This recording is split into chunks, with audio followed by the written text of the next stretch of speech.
Hi, this is Ellen Gerst. Today, I'd like to talk about keeping an optimistic attitude.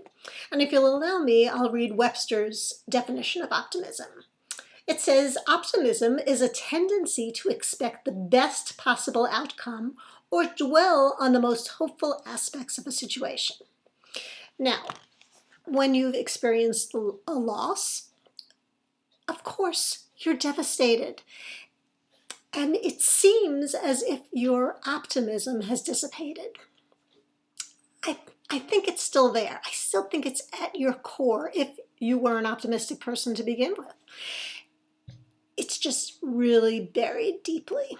I know when my first husband passed away, I was crushed, of course.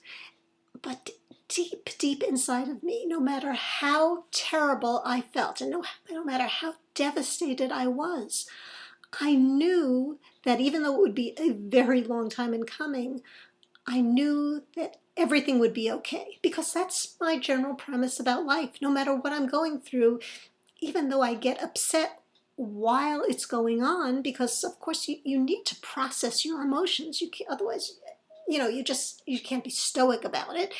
But I still know in the distance, in the end, everything will be okay. It's almost as if I make a conscious decision to know that, and then I make it happen.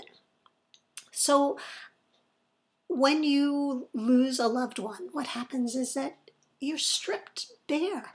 It seems as if it's taken away from you.